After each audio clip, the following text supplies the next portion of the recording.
Hey everybody, how's it going? This is Babylon 5. This is season 5. This is episode number 22. This episode is called Sleeping in Light. Worried, nervous, dreading this, massively dreading this. I'm going in without tissues. Probably the worst mistake I may ever make. We will soon find out, I expect. Last episode was really interesting, and it was something which really took me by surprise. We, through this season, have started slowly, from probably after episode 12 onwards, saying goodbye to everybody in some manner of goodbye. So Jakar has gone exploring the stars with Lisa. Stephen's gone to take over from Dr. Kyle, working at Earthdome. We've got Michael, who has married Lise and has gone to live on Mars and run the company she was left by Edgar's when Edgar's was killed. We just have Zach here, really, because John and Delenn have gone to, or are on their way to Minbar. And I love the fact that Linnea came back to help them in their moving and to basically chaperone them to make sure that they got to Minbar okay. What I didn't expect is what then happened between Linnea and also John.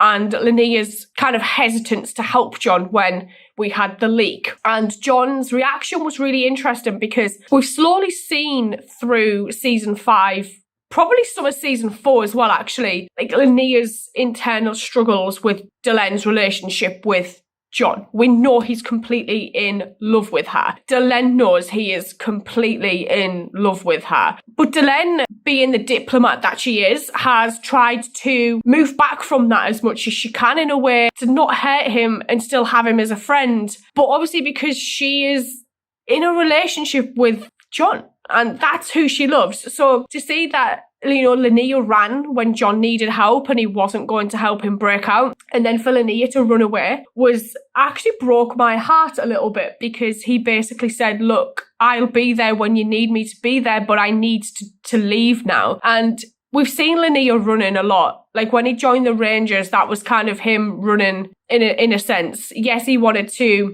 feel like he belonged somewhere again, because I think when Delenn married John, Linnea kind of felt like he was surplus to requirements. So going into the Rangers, he had that purpose again. He found somewhere that he felt like he could, you know, play a role, be a part, and become a man more like John, a man that Delenn would love in the way that she loves John. And I think that's kind of Linnea's main struggle is he went away and did that, and then he had that moment that Morden had said to him he'd have, and then he's ran again, and it's going to be interesting to see what happens there with those guys especially. We've, you know, seen a lot happening, and I think what hit me quite a lot last episode the most was that farewell to the station that John had when he saluted to Lockley, and we saw the new ambassadors, the new doctor, kind of all stood there looking out into space at the White Star to John. And that was John basically saying, it's in your hands now, you have to look after her. That was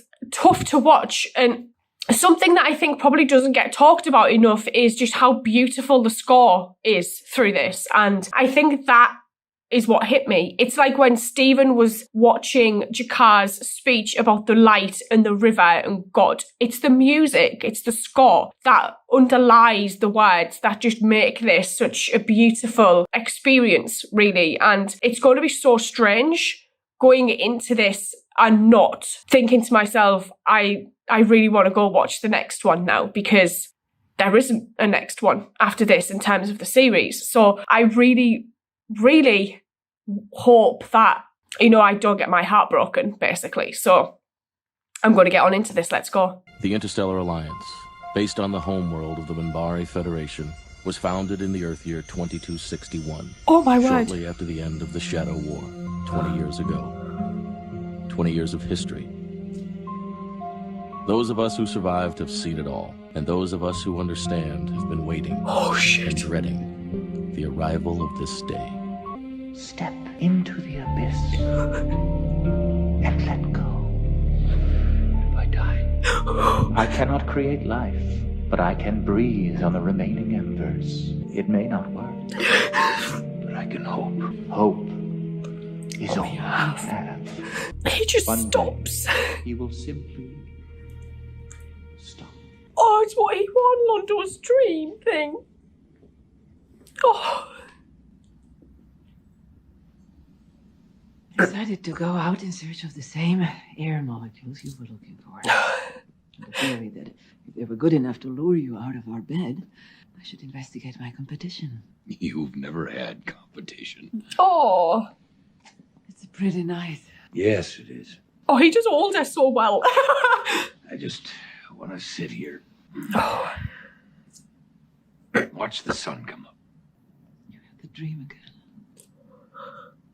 It's the third night in a row. Oh. I know. I think he's at peace with it, though, you know? May not mean what you think. It does. Lorianne said that he could extend my life 20 years. Yeah. Or more. Oh, Jesus. I'm almost out of time, Delenn. You want me to send the messages? Yes. Oh, shit.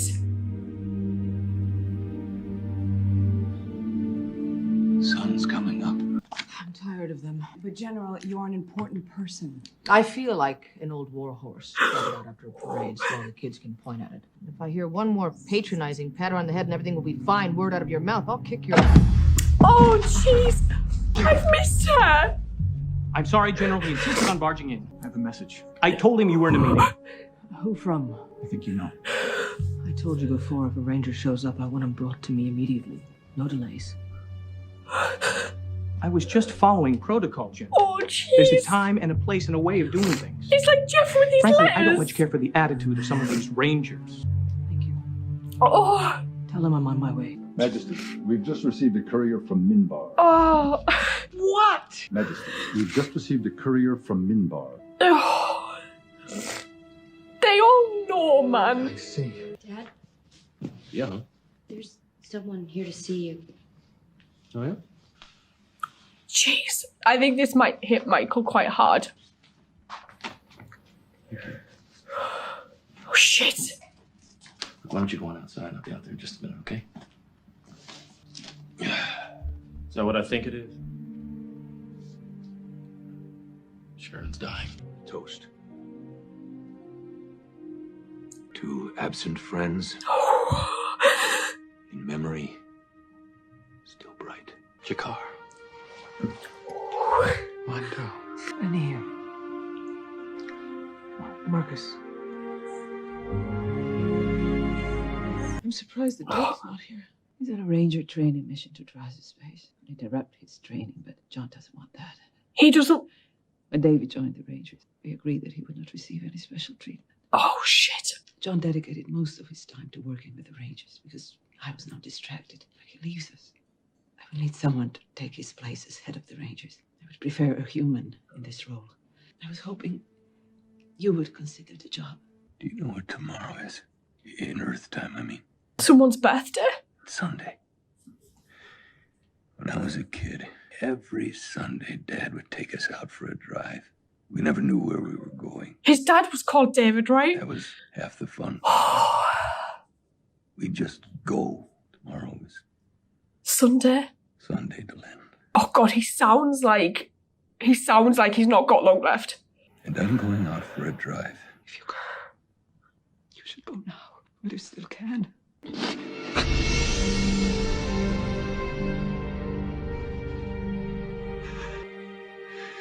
Good night, my love. The brightest star in my sky. You, my sky, and my sun, and my moon. I genuinely think that might be the first time I've ever seen John cry.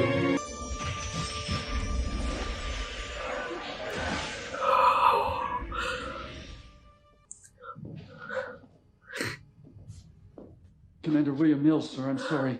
No one told us you were coming. It's all right, it's all right. No bugging you? Just in the neighborhood. Thought I'd stop in. I was in the neighborhood. Where is everyone? Well, there's just me, sir, and the shutdown crew and a few others. Public announcement hasn't been made yet. I think they're still working on the press release. But since this place was turned back over to Earth Control a few years ago, what with the recent budget cutbacks and It's always budgets. so much of what Babylon 5 stands for being done now by the Alliance, well, No one comes here anymore. Sheridan died trying to attack Sahagul. No one who goes there comes back alive. We can end this, not just for now, not just for the next 1,000 years, but forever!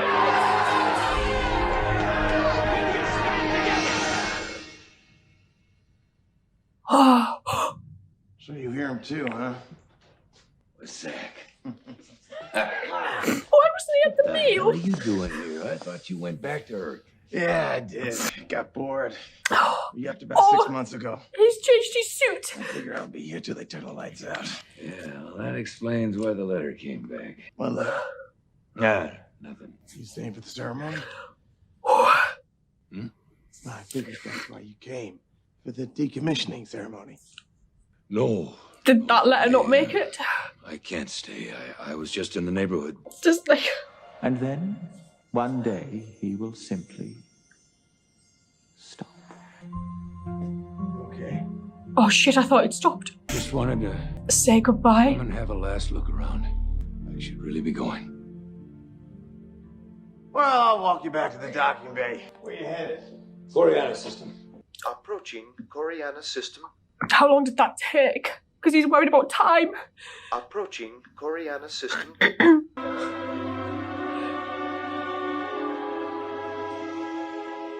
Who are you? What do you want?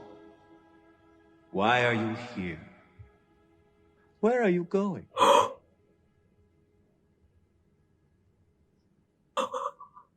Lorian. We have been waiting for you. Beyond the rim.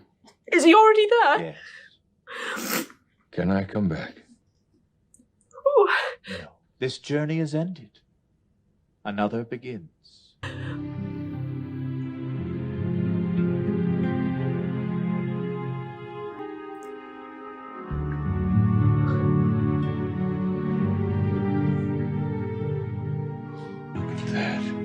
Oh! The sun's coming up. An expedition to Coriana Space found Sheridan's ship a few days later, but they never found him. All the airlocks were sealed, but there was no trace of him inside. Some of the Minbari believe he'll come back someday, but I never saw him again in my lifetime. They're ready. Hey, Joe!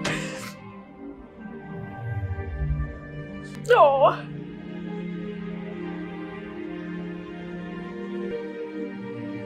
Oh my god, look at all the ships!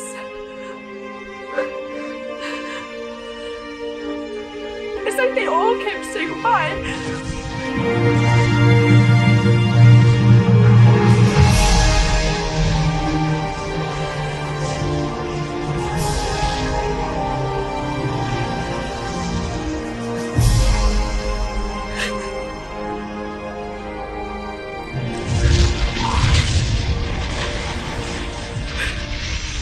Babylon 5 was the last of the Babylon stations. There would never be another. It changed the future, and it changed us. Mostly, though, I think it gave us hope that there can always be new beginnings. Even for people like us. As for Delenn, every morning for as long as she lived, Delenn got up before dawn and watched the sun come up.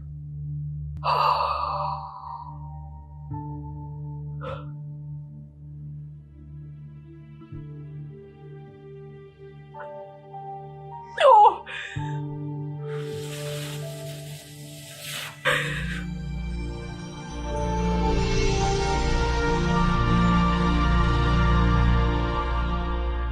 Hey everybody, how's it going? I, about maybe an hour ago, just finished recording and had to go and fix my face because it was probably an interesting thing to behold after watching that episode. This was probably one of the most beautiful yet heartbreaking things that I've ever had to watch in terms of like a series finale. Those of you who have been here whilst I was watching Farscape are kind of well aware that I get incredibly emotionally attached to these characters, these people. And when I'm faced with the end of something, it hits me like a ton of bricks. It did that with The Peacekeeper Wars. This has took it to a complete different level. And I'm in awe, actually, of how beautiful and amazing that this was. But then I've got the bittersweetness of me knowing that I can't just go and watch another episode to see how these guys are doing, what these guys are up to. And this was just an absolute joy to watch, not just the episode, but the whole show, series, TV, movies that I've watched so far. It's just been outstanding, and I don't have enough superlatives to express just how beautiful this is. It's just probably the finest hour, 45 minutes of any television I've ever watched, and that is down to everything. The cast, the crew. I've just been blown away by this. This whole episode was just unbelievable, actually. And, you know, it's starting with us, with John, waking up from a dream about Lorien. The voiceover at the start from Michael was unexpected, and knowing that we jumped the 20 years into the future. And as soon as he'd said that, my heart sank, because I just knew. We knew how long John had left.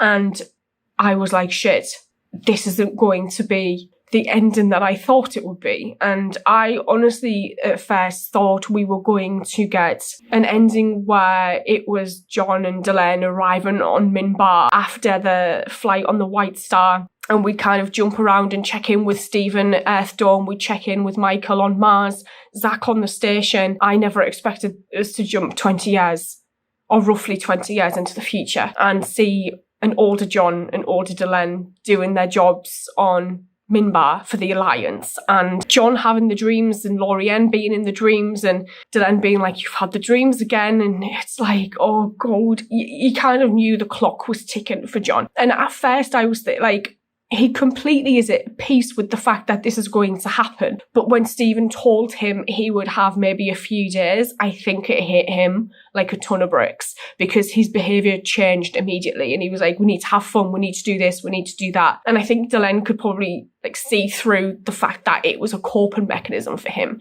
that he was like, it came faster than he expected. He probably thought he had maybe a little bit longer than a few days to kind of tie everything up and everything. The letters being sent out, the invitations to the dinner that they'd obviously organised, just immediately made me think back to Jeff, and Jeff getting a letter, Delenn getting a letter. They just was like, oh, why have we got a letter? And I was like, well, who are those letters from? And these letters being from Valen, and obviously everything happening with those. So to see that, you know, John did a similar thing and sent out these letters, I'm like, maybe it's just something that the one does. The one likes to send letters, is a fan of the post. Seeing each person who got a letter was interesting. Like, we saw Susan. That took me by surprise. Did not expect to see her again. But I thought it was beautiful that we did.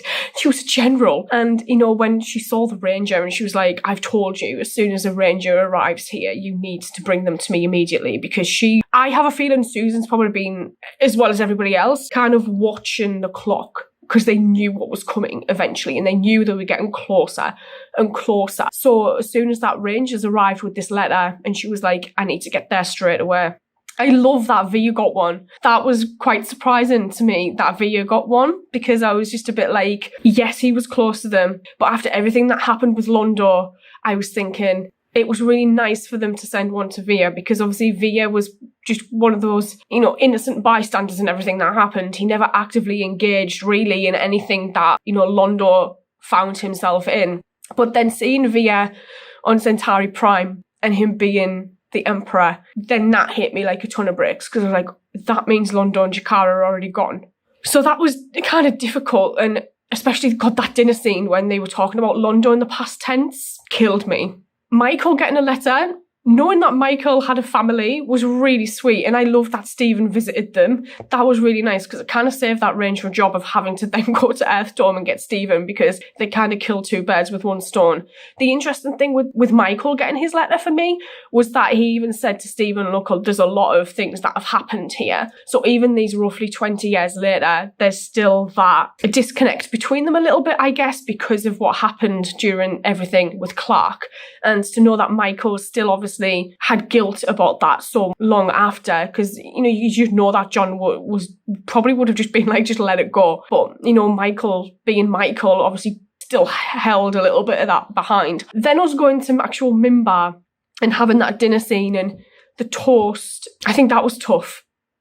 And I kind of got the feeling, because it was clear Stephen was going to, you know, toast to Marcus, and then Susan jumped in. I think it's probably a name that she doesn't really ever say, because it just holds too much pain for her. And that conversation she had with Delenn after the dinner about losing too many people kind of like solidified that thought process in my mind. And, you know, talking about Jakar and Londo, Linnea, that hit me, because I was thinking, Jesus, did he just never come back? Did he disappear? Did he die? That was never really expanded upon during the rest of the episode. So I was a bit like, oh, Jesus wept. What happened to Linnea? I'm hoping somewhere at some point I do find out what happens to the guy, because to think that he may have just like gone and that was it, you know, no one ever saw him again, kind of breaks my heart a little bit.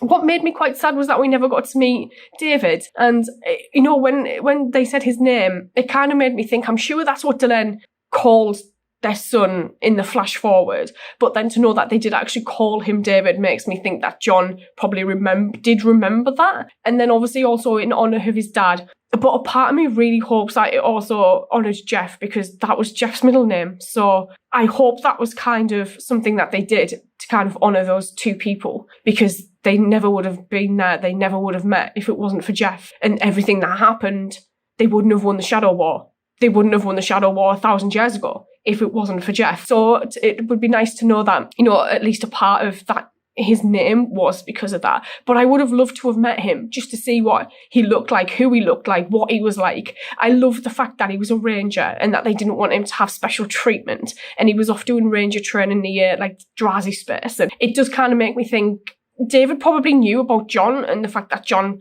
wouldn't be around, because John was doing those recordings on the crystals a few episodes ago.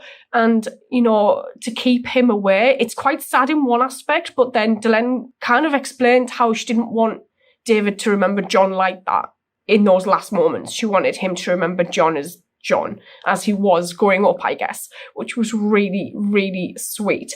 John deciding he wanted to go for a drive and leaving and going to say goodbye to Delenn on the Sunday morning, and him saying to her that she was like the brightest star in his sky. And I was like, holy, like shit. It's just, Delenn's response to that I thought was quite poignant because of the final scene, basically when she was explaining how he was her stars, her sky and her moon. And then at the end he was her sun, because she would get up every morning and watch the sunrise. So that was, you know, a beautiful thing. And, you know, it was just him going to the station and it just being completely empty. And the guy was like, yeah, it's being decommissioned. Nobody comes here anymore. And to think how bustling that place was when we first got there to how it was when John was there. And it was just silent and empty. And because everything was getting done via the Alliance, the station had been turned back over to Earth, and it was no longer under its own independence. It wasn't part of the Alliance. Earth had control and deemed it redundant. And I love that he had a little walk around. And Zach apparently leaving and then going back to the station, and then John saying that explains the invitation, because I did think at one point, why isn't Zach here at this meal? And it was because he'd gone back to the station and they didn't know. So I'm guessing he didn't really keep us in contact with them as the rest of them did, which makes me a little bit sad because I adore Zach beyond words. It also makes me wonder what happened to Lita, because if she was with Jakar when she left, we know what happened to Jakar and he went to Centauri. Where did Lita go? Why wasn't Lita invited to that dinner? Again, she's kind of like on the outside of everything. And, you know, she helped in the war as much as anybody else did, but she didn't get one of these invitations, which makes me feel quite sad. But, you know, maybe there was that animosity still there, considering how it was when she left and the tension around everything that had happened. Maybe that just never got resolved, and that's why she never received an invitation. John then hearing like the voices and like having flashbacks. And I was like, oh, good God, Jakar spoke about this when he was like, the part of you that leaves will miss, the part of me that leaves will miss the part of you that remains. I think he said, when he said, even though they left, their voices are still there. If you listen, you can hear them. I love that that was in a sense referenced back. And then Lorien talking about he will just stop. I genuinely thought John had just stopped in what was the Zocalo, and that was it. He was just, he was like, he'd stopped. And to know that he decided that he had to go back to Coriana 6, where the Shadow War ended, I found very intriguing. I didn't expect that. I thought he would maybe just stay on the station and that's where he would be. But he did say to Delenn, I need to have space beneath my feet. Going back to the sea, I loved that. I think it was something along that, like that John said the Minbari kind of believed in. And then him going there, and it was like, and I'd said it during the video, but as the station was slowly shutting down, so was John. So when John was getting to the point where he was coming out of hyperspace into normal space, the Coriana system, and he shut all of the ship's devices down, and then he was hearing Lorien. For then Lorien to turn up, I was like, holy mother of God, he's already gone. Because there was no way, because when he asked Lorien, can I ever come back? And Lorien said no. And I was like, that kind of solidified for me the fact that as soon as he heard Lorien in the present and not in his head, he was gone. That John was already gone by that point. It was interesting because I love the fact that they came back to get him. And I think it's because he was the one. And it kind of made me think back to when Delenn was in the dreaming, when she went to Minbar and she found out about being a descendant from Jeff. And she was talking to her fellow Minbari, who was talking about how when Valen died, he was never found. And then Susan's monologue at the end, her voiceover, when she was saying how when they sent people out there to the Coriana system to find John, they only found the White Star and John wasn't anywhere to be found. And I was just like, that's what happened with Jeff. So it was amazing to see that there were so many callbacks during this to not only previous seasons, previous episodes, just everything really was just, it was beautiful. And I don't know if anything will ever really top this for me, to be honest. It's going to be one of those things where it's going to be really hard for anything I watch from here on in to kind of get anywhere close to this, I think. It's just been an absolute pleasure to watch. I adore that Susan then took on that job as head of the Rangers and she became Ranger 1 in John's stead because they needed another human to do it so that there was a balance. So it was Jeff and then it was John and then it was Susan. I loved that. The amount of strength it probably would have took Susan to accept that after everything that happened to Marcus is just what makes me love Susan quite a lot. And to know that, she basically said every day for the rest of Delenn's life, she just sat and watched that sun come up. Makes me wonder how long Susan lived for, though, if she was able to say that, because we've seen an older Delenn before. Was Susan still alive when we saw those university people arguing in deconstruction? Was Susan still around at that point? Because we don't actually know that. So that was really nice to know that, Susan stayed there with her and she stayed on Minbar and was basically, she probably felt like she had to, really, because she was so close to John and everything that happened with John and Delenn. And, they were in this for such a long time together. She probably felt like it was her place. It's where she needed to be. And I loved their interactions through this, actually, Susan and Delenn, because we've only really had interactions where they've been with other people. We've not really had many where it's just been those two together. And then it just made me think back to when Delenn first came out with the chrysalis and Susan was helping her with her hair. I think that was the only other moment really we had with those two where it felt like it was more than just a commander and an ambassador. It was friends. And I loved that we got to see that in this one. I love also that Zach then ended up going and working for Via. I never would have expected that. That was just lovely. And to see that he was having to keep him in line. I'm assuming Zach was maybe the prime minister to Via's emperor, which would have been really, really funny, actually. I just adore Zach, though.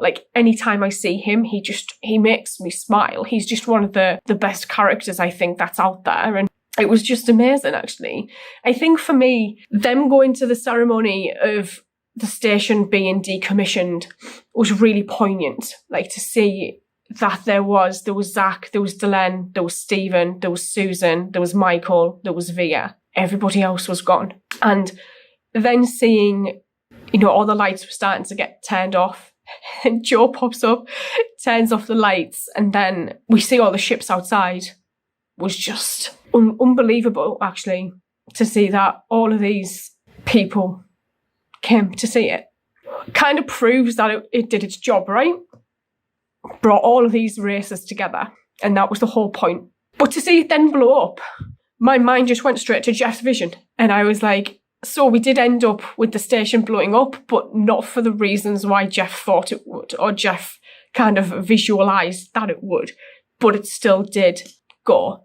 And as Susan said, it was the last of the Babylon stations because the role of the station was complete. It was no longer required. It does make me wonder what happened to Drowl down on Epsilon by himself and his little, you know, family of Zathras. Like, if anyone ever needed to get in contact with him, the station wasn't there, so how would they contact Drowl? That was an interesting thing that kind of came into my head. And I am quite sad we've only got very little Drowl through this. But Lorien coming back for me sealed just how amazing this was. But I genuinely think through watching this episode, the greatest thing, and I mentioned it in the introduction, was the score. The score killed me watching this, actually. It was just sublime. And I don't know if I'll ever encounter a score like that again, to be honest. Someone did send me the soundtracks, like for the scores, quite a long time ago, but I've only ever listened to the first CD because I didn't want to listen to the second one until I'd kind of finished, because I didn't know how much of that music was in this. And I didn't want to be influenced by listening to that. I kind of wanted to wait, so I'll probably go and listen to that at some point. But I genuinely just, I know I've got like a few films left. I'm going to watch Crusade. It's going to be so different though, guys. Like, honestly, I feel bereft. Like, I feel like I've lost something. But I think it's just because I love these guys a lot. So I'm going to sign off and say thank you to everyone that was involved in this, and to Joe, because you are the great maker. So thank you.